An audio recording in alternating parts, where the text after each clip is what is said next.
Hello दोस्तों। आज हम लोग बात करेंगे मोल कंसेप्ट पे। ठीक है, मोल कंसेप्ट स्टार्ट करेंगे क्लास 9 से। उसके बाद हम लोग पहुंचेंगे 11th में। कैसे 11th में, 9th में कितना पढ़ना है, 11th तक कितना पढ़ना है, इवन ओवरऑल 11 12th में केमिस्ट्री में मोल का हमारा क्या इंपॉर्टेंस है, ये सब हम लोग जानेंगे। ठीक है, तो ध्यान दीजिएगा। मोल सिंपली अगर हम बात करें कि व्हाट इज़ मोल, तो हम लोग फिजिक्स में यूनिट एंड डायमेंशन जो चैप्टर है उसमें हम लोग देखते हैं कि जो मोल है वो उसे क्या कहते हैं, एसआई यूनिट। एसआई यूनिट किसका, केमिकल सब्सटेंस का।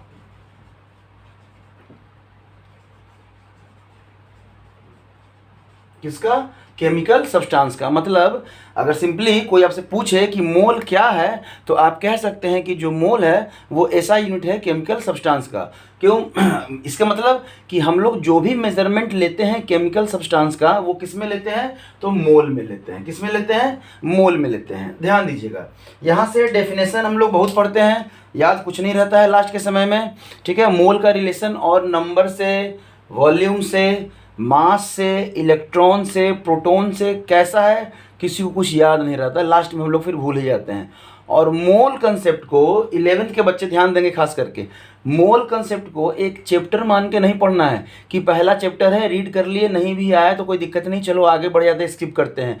अगर आपने इस मोल कंसेप्ट को स्किप किया तो बहुत लगभग ऑलमोस्ट फिजिकल केमिस्ट्री आपका स्किप हो जाएगा। उसके क्वेश्चंस आप हमेशा फंसेंगे, हमेशा। इसलिए ध्यान रखिएगा कि अगर मोल कंसेप्ट, अगर फिजिकल केमिस्ट्री को स्ट्रॉन्ग करना है तो आपको मोल कंसेप्ट को समझना होगा। मोल के कंसेप्ट को क्या करना होगा, समझना होगा। ध्यान दीजिएगा, एकदम बेसिक से चलेंगे। क्लास 9th के बच्चे भी यहाँ से देखकर समझ सकते हैं और 11th में भी आपको हेल्प मिलेगा। ध्यान दीजिएगा, यहाँ पे क्या है, हमने जो बेसिक इन्फॉर्मेशन हमारा यही अभी तक निकल के आ रहा है कि ये क्या है, केमिकल सब्सटेंस जितने भी होते हैं उनका ऐसा यूनिट क्या है, मोल है। हम लोग डेफिनेशन वाइज ये कहते हैं कि मोल है क्या, तो ये है given mass upon molecular mass. Given mass upon molecular mass. अगर मॉलिक्यूल है आपका तब मॉलिक्यूलर मास लिखेंगे, और नहीं तो अगर मॉलिक्यूल नहीं है तब हम लोग क्या लिखेंगे, गिवन मास बता एटॉमिक मास। ध्यान दीजिएगा, मत कहने का मतलब है कि मोल को हम लोग डिफाइन कर रहे हैं कि गिवन मास मतलब जो हमें दिया हुआ है, अपॉन मॉलिक्यूलर मास। ये मॉलिक्यूलर मास कब होगा, जब हमारे पास मॉलिक्यूल का इन्फॉर्मेशन पूछ रहा होगा। अगर मॉलिक्यूल नहीं है, एटम है हमारा, तो given mass by atomic mass हो जाएगा। समझ में आ रहा है? अब ध्यान देंगे, हम कब कहेंगे कि कोई भी सब्सटेंस जो है वो 1 मोल है। हम कब कहेंगे कि कोई सब्सटेंस हमारा कितना है, 1 मोल है। ये 1 मोल हम कब बोलेंगे, 1 मोल हम लोग कब बोलेंगे, जब ये गिवन मास मॉलिक्यूलर मास के बराबर हो जाए। ध्यान दीजिएगा, अभी हम क्या बोले, गिवन मास मॉलिक्यूलर मास के बराबर हो जाए, या गिवन मास एटॉमिक मास के बराबर हो जाए, तब हम कहेंगे कि हमारा सब्सटेंस क्या है, 1 मोल है। सब्सटेंस क्या है, 1 मोल है। लेकिन अब कहेंगे कि सर आप ऐसा क्यों नहीं बोले कि मॉलिक्यूलर मास हमारा गिवन मास के बराबर हो जाए। ऐसा नहीं बोल सकते हैं। क्यों? क्योंकि किसी भी मॉलिक्यूल का या एटम का एटॉमिक मास या मॉलिक्यूलर मास फिक्स होता है। क्या होता है? फिक्स होता है। इसका गिवन मास ये डिपेंड करता है कि हम कितना ले रहे हैं अपने केमिस्ट्री लैब में, या कोई भी हमें क्वांटिटी या कोई भी कैलकुलेशन करना है तो कितना हमारा क्वेश्चन में दिया हुआ है। ठीक है, तो कभी भी हम क्या कहेंगे कि गिवन मास अगर हमारे मॉलिक्यूलर मास के बराबर हो जाए तो हम कहेंगे कि वो सब्सटेंस हमारा कितना है, 1 मोल है। कितना है, 1 मोल है। क्यों?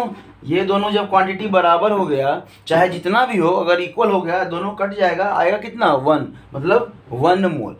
कहने के लिए यहाँ से हम कह सकते हैं कि ये 1 मोल कब कहेंगे, 1 मोल हम कब कहेंगे, जब गिवन मास जो है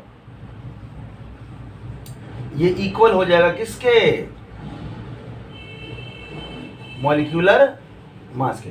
ध्यान दीजिएगा, फिर से देखिएगा, हम मॉलिक्यूलर मास कब बोल रहे हैं, जब हम मॉलिक्यूल की चर्चा कर रहे हैं, नहीं तो फिर हम क्या बोलेंगे, एटॉमिक मास बोलेंगे। ठीक है, ऐसा नहीं है कि हम लिख रहे हैं एटम और वहाँ पे लिखेंगे मॉलिक्यूलर मास, ऐसा नहीं है। आगे जब हम लोग बढ़ेंगे, जैसा क्वेश्चन करेंगे या फिर थ्योरी कुछ आएगा तो वहाँ पे हम लोग देखेंगे। बस यहाँ समझने के लिए, यहाँ पे तो हम ऑलरेडी दोनों चीज़ लिख दिए हैं।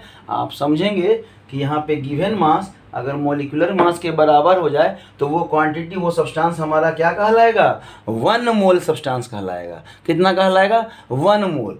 मतलब ये तो चीज़ फिक्स है, ये जो मॉलिक्यूलर मास है किसी भी मॉलिक्यूल के लिए फिक्स होता है। जैसे अगर हम H2O की बात करें, H2O का जो मास होता है वो कितना होता है, 2 × 1 + 16 कितना होगा, 18 ग्राम। इस 18 ग्राम को हम लोग क्या कहेंगे, 1 मोल कहेंगे। आप कहेंगे सर 18 AMU क्यों नहीं बोले, क्योंकि एटॉमिक मास या मॉलिक्यूलर मास का जो यूनिट होता है, एटॉमिक मास का जो यूनिट होता है वो AMU, एटॉमिक मास यूनिट। यहाँ पे ग्राम क्यों बोल रहे हैं, इसके बारे में भी हम लोग आगे चर्चा करेंगे। एवोगाड्रो साहब ने इसका रिलेशन बतलाया था कि क्यों हम लोग 18 AMU और 18 ग्राम बोलते हैं।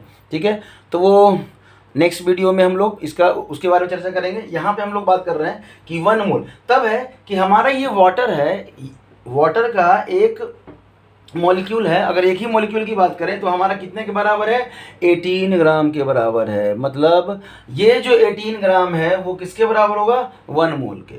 किसके बराबर होगा, 1 मोल के। नहीं समझ में आया, कोई दिक्कत नहीं, ध्यान देखिएगा, इस चीज़ को हटा दीजिए। अभी आप, हम लोग स्टार्टिंग से चलें कि मोल हम लोग क्या कहते हैं, तो given mass by molecular mass. ठीक है, मतलब 1 मोल कब कहेंगे, जब हमारा गिवन मास मॉलिक्यूलर मास के बराबर हो जाए। ठीक है, हम कह रहे हैं कि ये क्वांटिटी फिक्स है, मतलब हम कह सकते हैं कि 1 मोल हमारा सब्सटेंस कब होगा, जब वो मॉलिक्यूलर मास के बराबर होगा। या अगर किसी सब्सटेंस का मॉलिक्यूलर मास दिया हुआ है तो वो कितना है, 1 मोल के बराबर है। आप उल्टा करके भी समझ सकते हैं। समझिएगा फिर से कि मोल गिवन मास बटा मॉलिक्यूलर मास, गिवन मास या एटॉमिक मास, अगर आपके पास एटम है तब 1 मोल हम कब कहेंगे, जब हमारा गिवन मास मॉलिक्यूलर मास के बराबर हो जाए। और 1 मोल, तब यहाँ से कह सकते हैं कि 1 मोल किसी भी सब्सटेंस का, 1 मोल एनी सब्सटेंस, क्या है, any substance is equal to molecular mass of that substance, is equal to molecular mass of that substance। समझ में आया, ओके।